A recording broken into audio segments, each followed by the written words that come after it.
Get on board the Bernier bus train. Come get on board the Bernier bus train. Once you hear that clickety-clack, there ain't no time for turning back. Oh, get on board the Bernier bus train.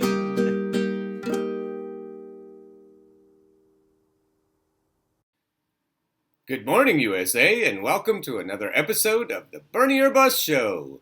Today we're going to make a connection between the billionaires funding the Democratic presidential candidates and link to where all the bad faith arguments about Bernie Sanders are coming from. It's pretty clear that one thing leads to another. This excellent article by Kevin Gostola is unpacking all of the sources of bad faith arguments.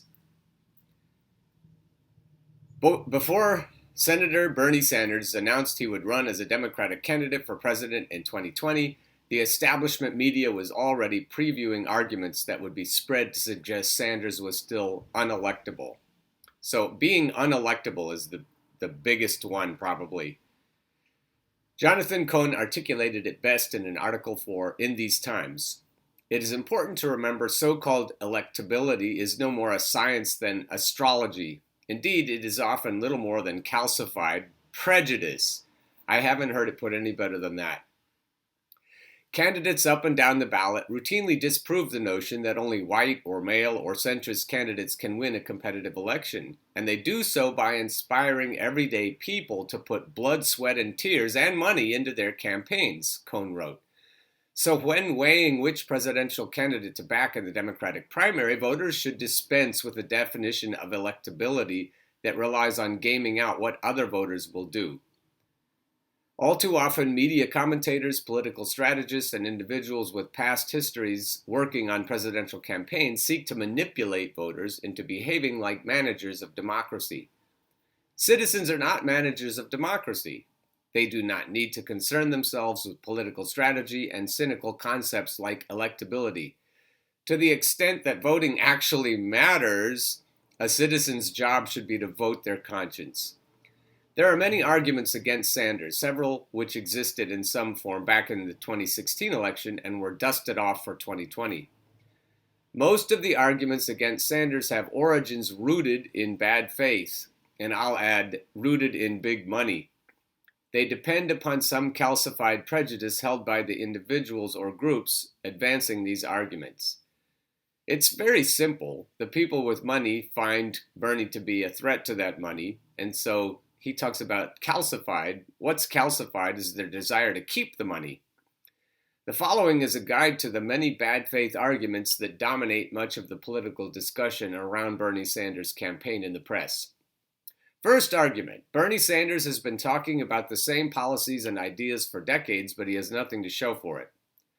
The biggest detractors have seized upon a refrain that they believe undermines one of Bernie Sanders' great assets, his consistency throughout his career as a politician. In July, Adrienne Elrod, a former senior advisor and spokesperson for Hillary Clinton's 2016 presidential campaign, appeared on MSNBC's Hardball. She said, Bernie Sanders has been talking about these same policies essentially since he's been in public service for the past 25 or 30 years, but he actually hasn't done anything to pass them, right? He's talked about them, but we have not seen any of these policies signed into law, Elrod further suggested.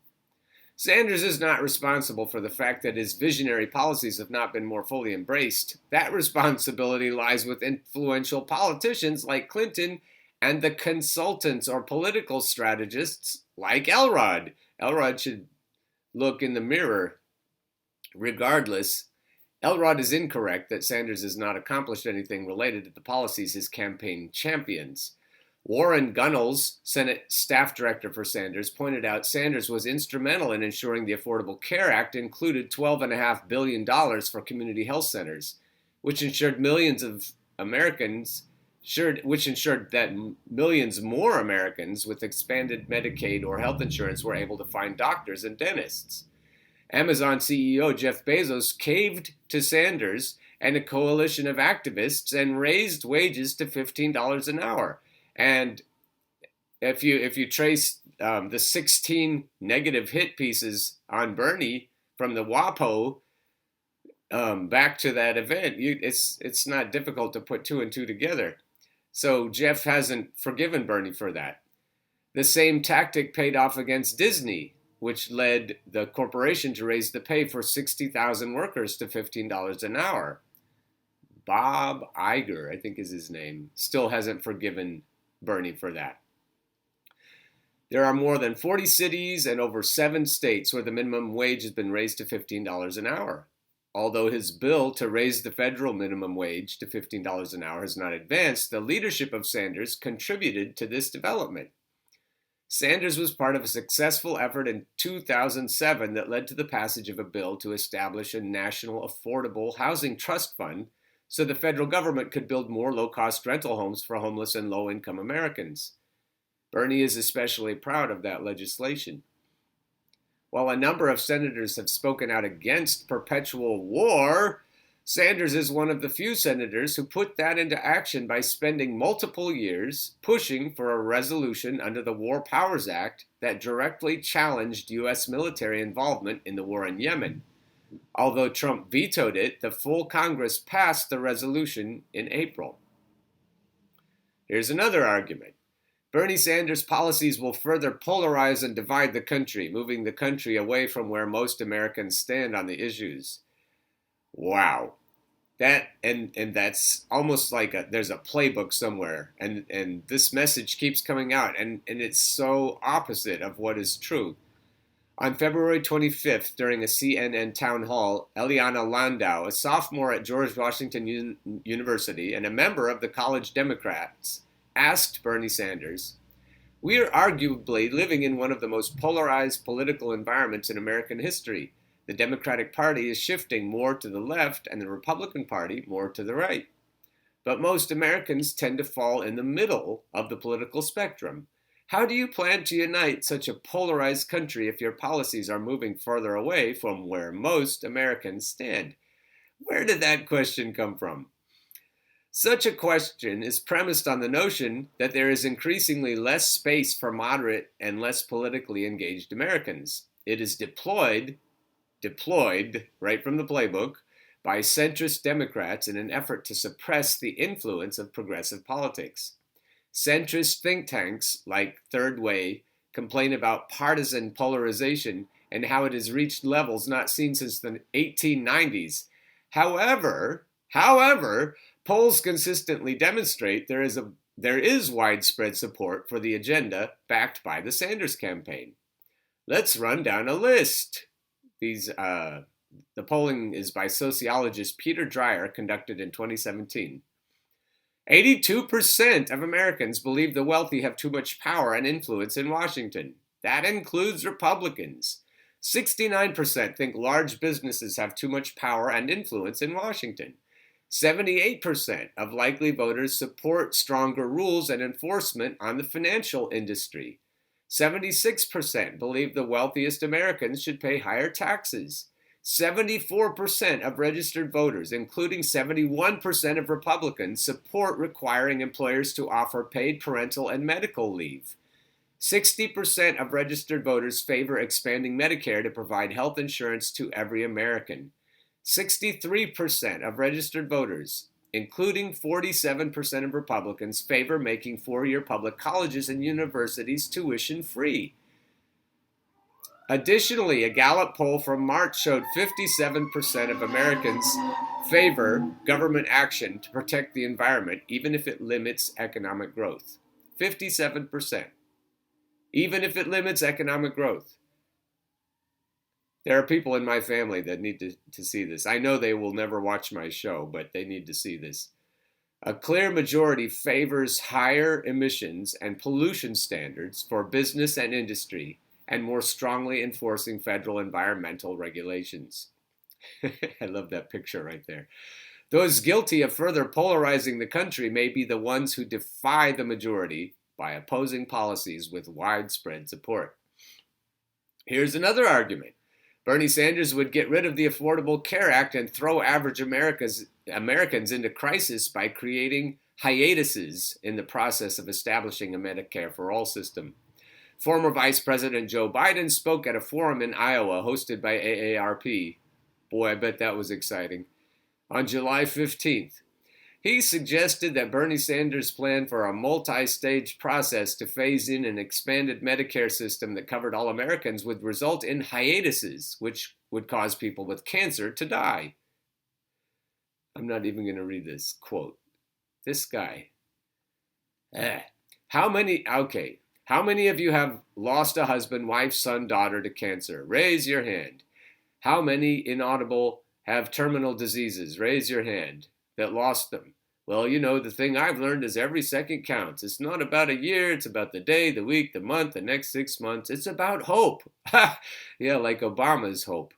And if you have these hiatuses, this may go as smooth as my grandpappy said, smooth as silk, sort of like the legs on your hairs on your legs, right, Joe? But the truth of the matter is it's likely to be a bumpy ride getting to where we're going. Again, sort of like your legs.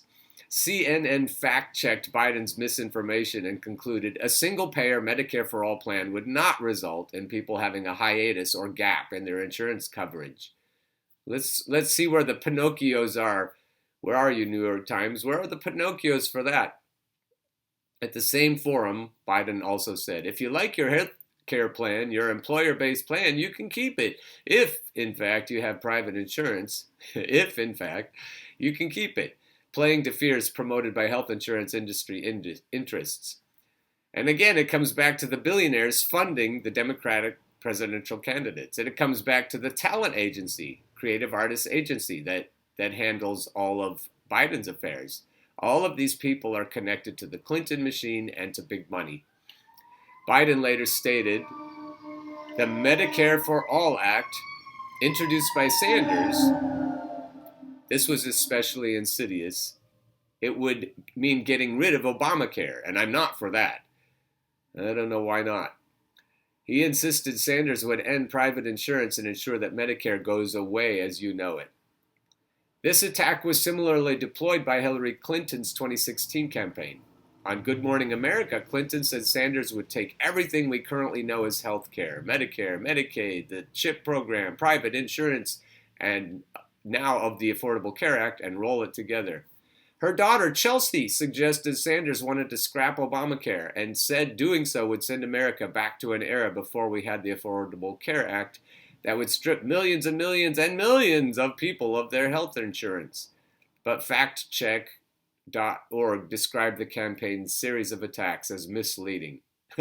I'd say. Former Obama administration advisor David Axelrod appeared on CNN and slapped down this attack. Bernie Sanders is proposing single-payer universal health care. You can hardly say he is trying to take health care away from anyone or retreat from Obamacare. He's trying to exceed it. It's not really an honest attack. Argument: Bernie Sanders would raise taxes on the middle class. Former Vice President Joe Biden argues Medicare for All proponents like Bernie Sanders would raise taxes on the middle class to fund the program. He insists his plan to expand the Affordable Care Act would not raise taxes. Similarly, the centrist think tank Third Way, which has conducted research used to stunt the push to expand Medicare, promoted the idea that Sanders would raise taxes when he ran for president in 2016. Third Way cited a Vox article, I hope you don't read Vox, that outlined how Sanders would raise payroll tax and flat income tax rates to fund his health care plan. But Third Way also noted the Sanders proposal would eliminate employee-paid health premiums and potentially allow take-home wages to rise in the absence of employer-paid premiums. Sanders has been honest about increasing taxes, unlike Elizabeth Warren, saying you're going to pay more in taxes, but at the end of the day, the overwhelming majority of people are going to end up paying less for health care because they're not paying premiums, co-pays, and deductibles. The fact is, groups like Third Way and Biden's campaign, which is chaired by Steve Ricchetti, who is a longtime lobbyist for health care and other corporate clients, deploy this Republican talking point to shield the health care and private insurance industry. Regardless of the flaws in Sanders' plan and questions about how the plan would be adequately funded, none of the people using this attack believe the profit-seeking of executives poses a severe threat to citizens' human right to health care. Argument: Bernie Sanders did not do much to get Hillary Clinton president in 2016. The fact is, Bernie did a lot more than Hillary herself did, and so I'll let you read that one yourself. Bernie Sanders supporters are toxic. That one we might talk about. They poisoned the primary in 2016 and must not be allowed to do so in 2020. Hillary was recently on Howard Stern and said something like, well, if Bernie doesn't know enough to get out of the way this time, then it's going to be terrible. Bernie's the front runner. I don't care what you say. The fact is that no corporate Democrats are going to win against Donald Trump because these toxic Bernie supporters, especially the ones who would vote directly for Trump in swing states, aren't having it. The populist people who have been denied what they really need over many terms, over Republican terms and Democrat terms, they're not having it. These toxic supporters are just not going to have another corporate Democrat, and that's what they're trying to head off. They're talking about the Bernie bro trope. They're talking about, David Brock is in here. He's a Democratic Party consultant who used to be a Republican hitman who founded Correct the Record. That's the super PAC that helped Clinton's 2016 campaign respond to statements about Clinton. He had paid bots. That's where the Clinton bots came from, was David Brock and all the astroturfing. He was upset about journalism published about Democratic presidential candidate Beto O'Rourke's congressional voting record and campaign contributions, particularly from the fossil fuel industry. Yeah, this is crazy. This whole Bernie bro thing, and let's just put it right out there clearly. This is an absolute mess that they want, a quagmire that they want us to wade hip deep through, that we're all misogynistic pricks, that Bernie bros don't like women. And what we have is, a lot of us voted for Jill Stein. What we have is people that want the country to change direction, and we don't care. We're not so big on identity politics. We don't care, like many prominent people of color don't care, like many prominent women don't care. As long as people of color and women and people in the LGBTQ community and everybody, especially people on the lower rungs of the ladder, can find a better life, we don't care who becomes president, as long as it's a true progressive. So we don't want a prosecutor. Tim Black puts that out very clearly. We don't want a prosecutor, any prosecutor, whatever color they are, to be the president. We want we don't want corporate funded people. We don't want military and police industrial complex people to run our country. We don't want pro-war people to run our country. It isn't about what color they are. And so this Bernie, or the Bernie bro, and then people waving their finger at Bernie or bust supporters of Bernie, they're just, now I don't mind if you wave your finger at Bernie or Trump supporters, but this is all just as disingenuous as any of the other bad faith arguments. His response to the sexual harassment allegations against his campaign was excellent. And if you unpack this, if you just read through this article, you'll see that Bernie's response was just what it should have been. Argument: Bernie Sanders still has a long way to go with black voters. In 2016, surrogates of Hillary Clinton adopted a strategy of contending Bernie Sanders was late to the party on racial justice. The tactic was employed to poison the well for his campaign and help ensure Clinton did not lose the support of black voters who previously helped Bill Clinton win his presidential election. CNN political commentator Bakari Sellers, who was a surrogate for Hillary, appeared on television in early March and resurrected this attack.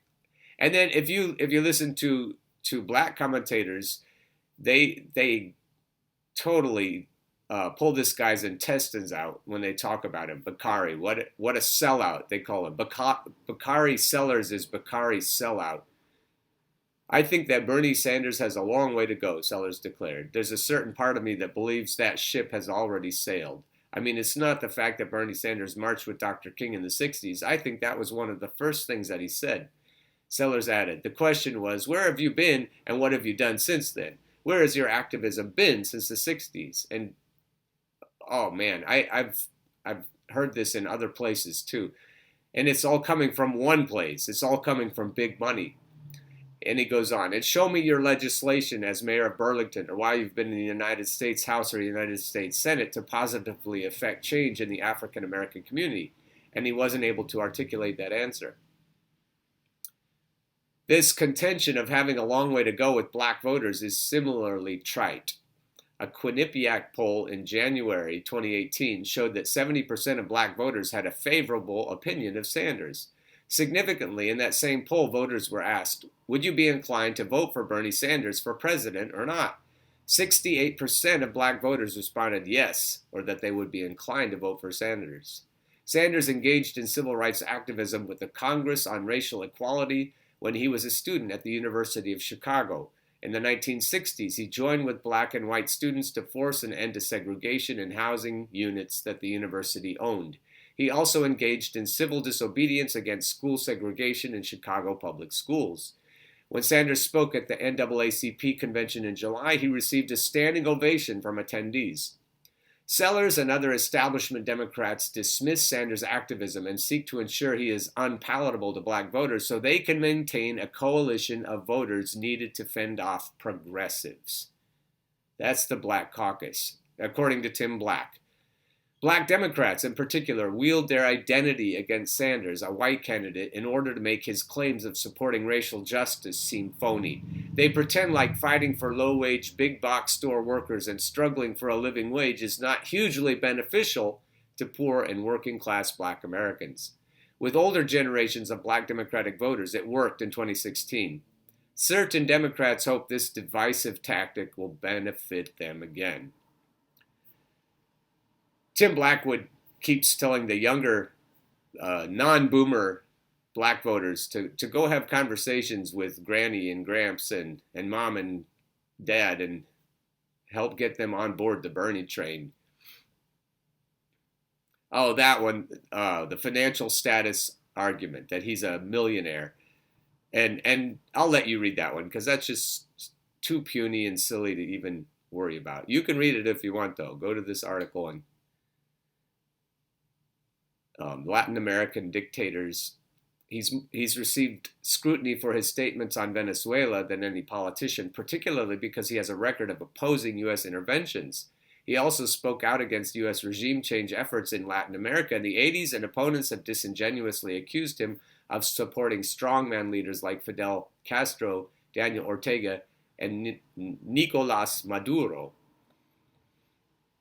Nevertheless, in January, as President Donald Trump's administration escalated a coup attempt in Venezuela, Sanders reacted. The Maduro government in Venezuela has been waging a violent crackdown on Venezuelan civil society, violated the Constitution by dissolving the National Assembly, and was reelected last year in an election that many observers said was fraudulent. Further, the economy is a disaster, and millions are migrating. Where are they migrating to? The United States should support the rule of law, fair elections, and self-determination for the Venezuelan people. We must condemn the use of violence against unarmed protesters and the suppression of dissent. I'll just sum this up by saying that CNN is much more on the side of the CIA than it is on the side of justice. And if you look at the CIA's record in Central America, South America, you'll see where they stand. And the CIA is definitely considering Bernie Sanders to be a threat, which makes me very nervous. But Bernie is typically on the right side of things in these conflicts, these regime change, economic, put more oil money, put more drug money in the United States' hands, in the coffers. And Bernie is a straight shooter, and his record speaks for itself. Then this idea of democratic socialism has failed in nearly every country where it's been tried.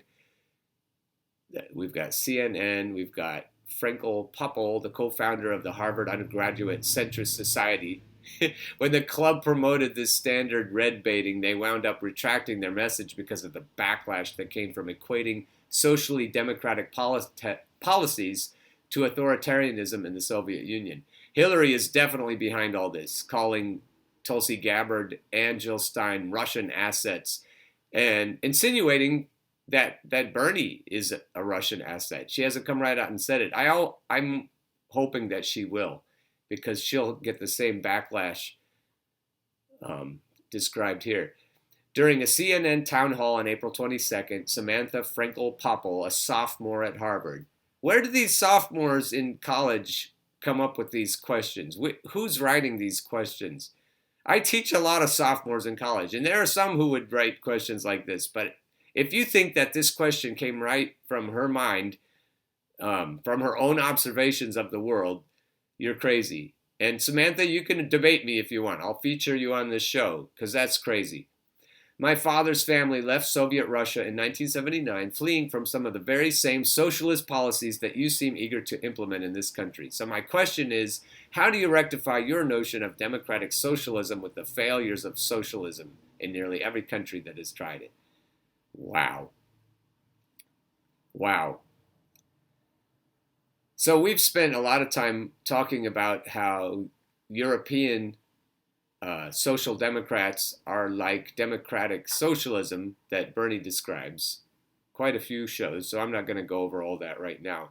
But it's a right-wing diversionary tactic. It's what some of the people I was talking about in my family who need to watch the Bernie or Bust show, they need to read this and figure out how corrupted and disingenuous that argument is.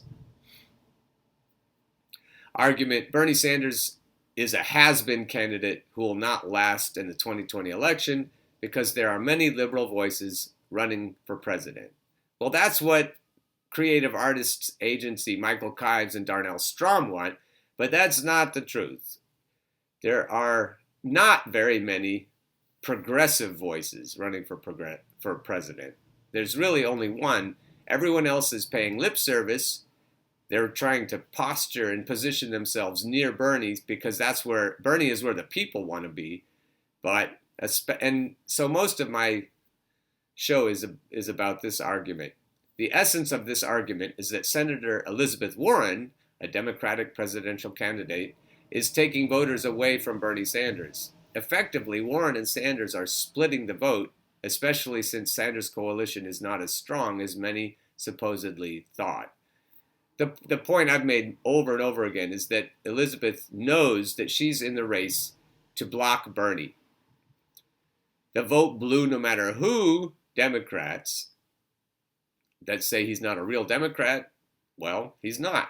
And that's why he's going to do much better for the country than the real Democrats have done over many years. So again, that's mostly, those last 2 points are the primary focus of the Bernie or Bust show. So if you want to unpack those arguments and really defeat them, just go back and watch a few episodes. Bernie blackout is similar. It's coming from the same funding as the other arguments. Bernie Sanders as a presidential candidate since his first run began back in 2015. That's when Donald Trump rallies were getting wall-to-wall coverage. In the middle of this media frenzy awaiting Donald Trump talking about Obama right now. So let's listen. Go ahead. Trump got 20 times more coverage than Sanders on TV networks during the primaries. And Hillary Clinton got about twice as much airtime, a disparity noted by the New York Times public editor. Are you saying that somebody's got their thumb on the scale at the New York Times for Hillary? Yeah. Bernie won 13 million votes in 22 states, but to see his rallies live, you often had to dial up C-SPAN. This lack of coverage helped stall Sanders in 2016, but this time around, could the blackout actually help? Maybe.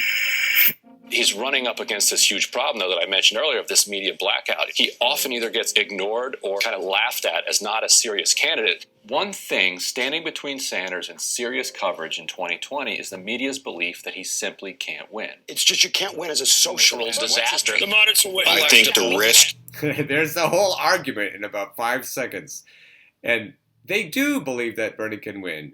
That's what we're not hearing here, is that he can win. They know he can win, and that's why they're throwing up either the misinformation, the disingenuous, bad faith arguments, or they're just ignoring him altogether. But they know what they're doing.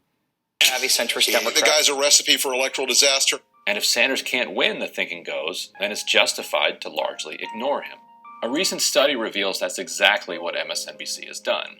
Bernie Sanders makes my skin crawl. Bernie gets less airtime and more negative mentions than his top rivals. If the media took its coverage cues from polling, Sanders would be treated like a top-tier candidate. In the 25 of the last 25 polls, Bernie Sanders is beating Donald Trump head-to-head in every poll out there. You wouldn't know that from reading this New York Times headline. Sanders, who actually beats Trump in 3 swing states, is not mentioned. And all we're arguing for is, can we have a fair shake? What is the heart of the critique about what Sanders calls the corporate media? In about, a minute or so, you're going to cut to commercial breaks and you're going to see some pharmaceutical ads. You are. Incentivizing you and others to make sure that you're asking the questions and driving the conversations in certain areas and not in certain areas. Let's take a break because I do it to fit in a commercial. Sure enough, the segment was followed by pharmaceutical ads. Healthier brain, weeks with better life. I was cured. For Bernie's campaign, this blackout amounts to a huge grievance. But the way Sanders is ignored could also be an advantage. A pattern has emerged in presidential primaries. Candidates rise, face media scrutiny, and then they drop in the polls. Remember back to the 2012 Republican primary. You saw it happen to Rick Perry, Herman Cain, and on and on. This time, it's already happened to Elizabeth Warren, and Pete Buttigieg will be next. But what if the media pretend you're not rising at all? Like when CNN puts Buttigieg and Joe Biden within striking distance of Elizabeth Warren, while ignoring Bernie, the kind of thing that happens all the time. Or when CNN puts Warren ahead in New Hampshire when she's not. Leading the pack in both polls is Elizabeth Warren. Or while MSNBC docks Sanders 5 points in a poll when he's actually gained 5. Bernie Sanders, who dropped at least 5 points. Now, when you press reporters on why they don't cover Sanders despite his poll numbers, they'll often say, well, he won't actually stand up under scrutiny. But if Sanders continues to rise in Iowa while the press ignores him, there's a chance he could skip the scrutiny phase and climb right into first without being attacked as a frontrunner. Let's face it, the corporate media was never going to anoint Bernie Sanders the nominee. Right. Maybe the best he can hope for is that they just stay out of his way. That was pretty good.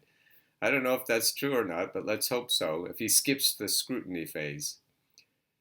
All right, so the little graphic I got here is from this article.